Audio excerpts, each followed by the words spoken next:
মানসিকতা তো তৈরি হয়ে আছেই। আমি বলব যে আমরা অনেক সময় দেখা গেল যে অনেক প্লেয়ারের খারাপ সময় যায়, ভালো সময় যায়। দেখেন না, আপনি যদি তামিমের কথা বলেন বা আপনার ইমনের কথা বলেন, ইনিশিয়ালি কিন্তু খারাপ সময় যাচ্ছিল। একটা দুটো ইনিংস দেখে বোঝা যাচ্ছে যে ভালো করবে। আলটিমেটলি ইমন একটা রিদামে আসছে।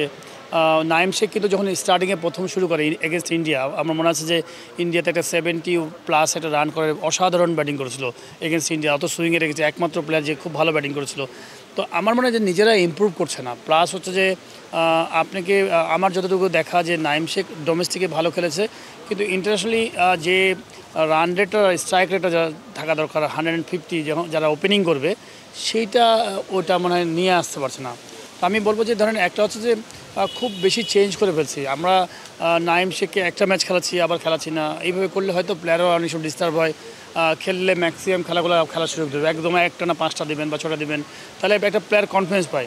আপনি রিপ্লেস হিসেবে খেলাচ্ছেন রেস্ট দিয়ে, তোর প্লেয়ারটার মধ্যে একটা শেকিনেস কাজ করে। তো সব কিছু মিলে আমার মনে হয় যে আমরা প্লেয়ারেরও ক্ষতি করছি। আর একটা হচ্ছে যে যদি নাইম শেখকে নিতেই হয়, আমার মনে হয় যে আপনাকে বলে দিতে হবে, বলে দেওয়া উচিত যে ম্যানেজমেন্ট থেকে, যে আমরা টি20 ফরম্যাট খেলবো লাইক পাকিস্তানের মতো। প্রথম 6 ওভার আমরা 60 রান করবো বা 70 রান করবো বা 50 রান করবো, পাওয়ার প্লে ইউজ করবো। এইরকম শর্টস খেলার মতো টপ অর্ডার এবং ওয়ান ডাউনকে ছেড়ে দিতে হবে। তাহলে আপনি ওই মানসিকতা তৈরি করাতে হবে। আমি মনে করি নাইম শেখ, শুধু নাইম শেখ না, আমাদের দেশে অনেক কিছু কিছু প্লেয়ার আছে, প্রতিভাবান প্লেয়ার, যারা হয়তো অনেক পাওয়ার ক্রিকেট খেলে।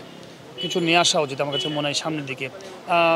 আর এই ওপেনারটাকে এখন আপাতত এই মুহূর্তে চেঞ্জ করা উচিত না। তামিম জুনিয়র এবং পারভেজ ইমন, এইটাকে বেশি ইম্প্রোভাইজ করা উচিত না। তারা এখনও অনেক পরিমাণে ম্যাচ খেলে নাই।